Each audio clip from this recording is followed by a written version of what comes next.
Hello दोस्तों। आज हम बात करेंगे एनआईसी द्वारा बनाए गए एक ऐसे प्रोडक्ट की जिसने फिजिकल फाइल्स की जगह ले ली है। जी हाँ, हम बात कर रहे हैं ई ऑफिस की।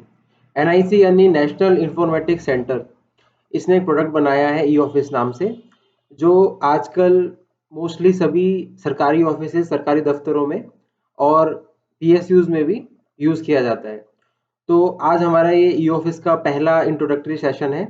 इसमें हम बात करेंगे कि ई ऑफिस है क्या, ई ऑफिस की ज़रूरत क्यों पड़ी, और ई ऑफिस को का एक छोटा सा डेमो भी हम करेंगे, जिसमें हम आपको बताएंगे कि ई ऑफिस को कैसे यूज़ करना है।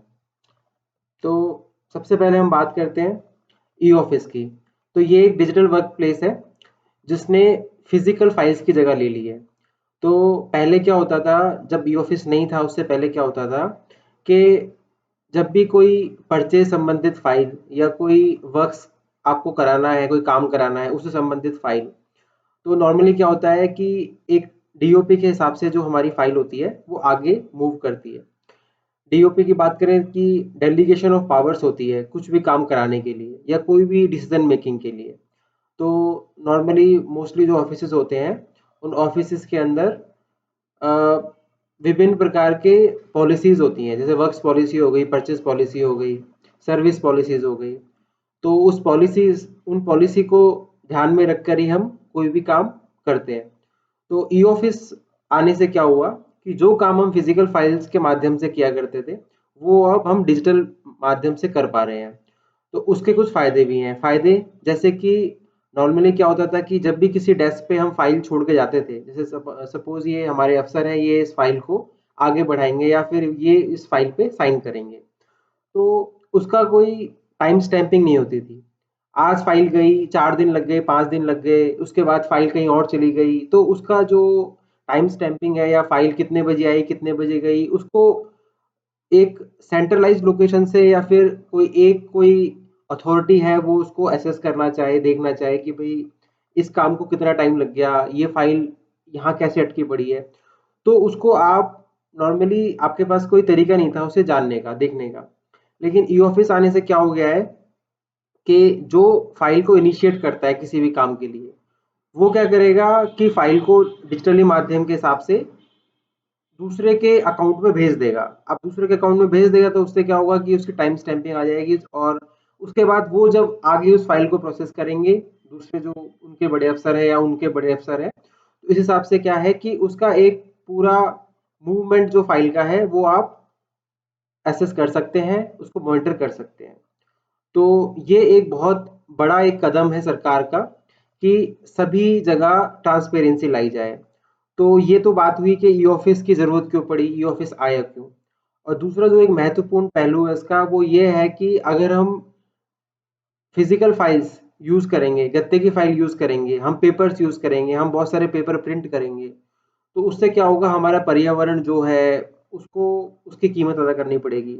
आप जब कोई भी फाइल आप मतलब आगे बढ़ाएंगे, तो कोई भी फाइल में अगर आप लिखेंगे, पेज यूज करेंगे, तो उसकी वजह से बहुत सारे पेड़ काटे जाएंगे और उसका एक एनवायरनमेंट पे, हमारे पर्यावरण पे एक दुष्प्रभाव पड़ता है।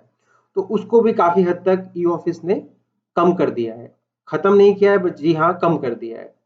तो ई ऑफिस की अगर हम बात करें, तो ई ऑफिस में जैसे नॉर्मली हम एक फाइल बनाते हैं, उसमें एक अप्रूवल लेते हैं, नोट बनाते हैं, उसको हम आगे भेजते हैं, आगे फिर दूसरा जो हमारा हमसे बड़ा जो अफसर है वो उस पर साइन करता है या उसको और आगे बढ़ाता है चेक करके, अगला इंसान फिर उसे रिव्यू करता है या उसे फिर फाइनल अथॉरिटी से साइन करती है। तो यार ये सारा प्रोसेस जो है हमारा, वो हम डिजिटल माध्यम से ई ऑफिस में कर सकते हैं। ये तो बात हो गई हमारी कि एक जनरल इंट्रोडक्शन की कि ई ऑफिस क्या है और कहाँ यूज किया जाता है। कहाँ यूज किया जाता है, तो जैसे मैंने आपको बताया कि ई ऑफिस हमारा नॉर्मली सरकारी विभागों में और पीएसयूज में आजकल अधिकतर यूज किया जा रहा है, क्योंकि ये एनआईसी द्वारा बनाया गया है। तो कोशिश सबसे पहले ये होती है कि जो सरकारी दफ्तर होते हैं वहां इसको इम्प्लीमेंट किया जाए। इस वजह से हमारा ई ऑफिस नॉर्मली अभी सरकारी दफ्तरों में पहुंच चुका है, लेकिन धीरे धीरे आप देखेंगे कि ई ऑफिस हो सकता है कि प्राइवेट दफ्तरों में भी धीरे धीरे पहुंच जाए। तो ये तो बात हो गई हमारे एक जनरल से इंट्रोडक्शन की। अब हम बात करते हैं कि ई ऑफिस काम कैसे करता है। तो जैसे सपोज आप किसी भी विभाग में काम करते हैं, किसी भी कंपनी में काम करते हैं, तो आप एनआईसी से बात करके वहाँ से या फिर आपकी कंपनी एनआईसी से बात करके ई ऑफिस के लाइसेंसेस ले लेंगी, प्रोक्योरमेंट कर लेंगी। अब सपोज मैं एक विभाग में काम करता हूँ, तो आप देखेंगे मेरा जो ई ऑफिस का एड्रेस है वो eoffice.gov.in ना होके मेरी कंपनी के नाम के हिसाब से बन गया है। तो यहाँ पे मैंने अपना आईडी और पासवर्ड सेव किया हुआ है। तो हम आगे बढ़ते हैं, मैं लॉगिन करता हूँ।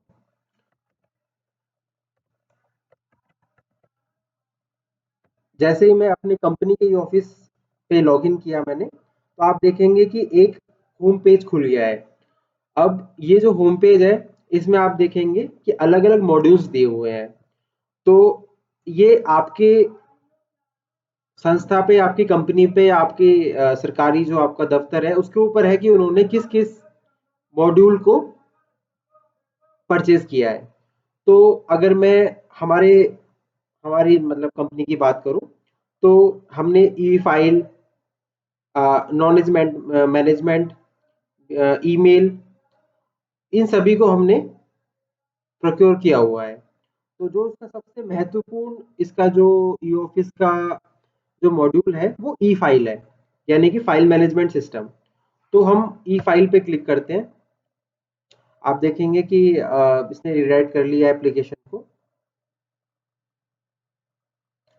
और आप देखेंगे यहाँ पे मेरी बहुत सारी जो फाइल्स हैं वो खुल गई हैं।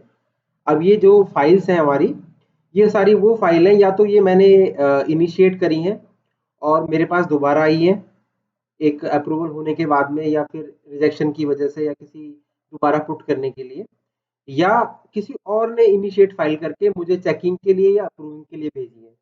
तो वो सारी फाइल आपको फाइल के अंदर इनबॉक्स में दिखेंगी, जैसे कि आप यहाँ देख पा रहे हैं। अब इसमें आप देखेंगे कि कुछ फाइल आपकी बोल्ड में है और कुछ फाइल आपकी बोल्ड में नहीं है। तो नॉर्मली क्या है कि जो आपकी फाइल बोल्ड में आपको दिख रही है यहाँ पे, वो फाइल है जो आपने अभी ओपन नहीं करी है, और जो बोल्ड में नहीं है वो आप ओपन कर चुके हैं। तो इससे आप, जैसे नॉर्मली हम ईमेल वगैरह में देखते हैं कि कुछ हमारे बोल्ड में लाइंस होते हैं, फाइल्स मतलब हमारे मेल्स होते हैं, तो वो बोल्ड में इसलिए होते हैं कि उन्हें रीड नहीं करे, उसको डिस्टिंग्विश करने के लिए। तो सेम वही चीज़ आपको यहाँ पे दिख रही है। तो इसके अलावा आप फाइल क्रिएट करेंगे, उसके बारे में आपको बताऊंगा। आप फाइल क्लोज कैसे कर सकते हैं उसके बारे में मैं बताऊंगा। फाइल आपको दूसरों को कैसे भेजनी है, फाइल में आपको अटैचमेंट कैसे लगानी है, फाइल में आपको ग्रीन नोट क्या होता है, ई ऑफिस की फाइल का येलो नोट क्या होता है, उसके बारे में मैं आपको बताऊंगा। तो ये हमारा हो गया इंट्रोडक्टरी सेशन, और डेमो हम नेक्स्ट वीडियो में कवर करेंगे, और आप नेक्स्ट वीडियो में बने रहना। Thank you so much. Next video में मिलते हैं।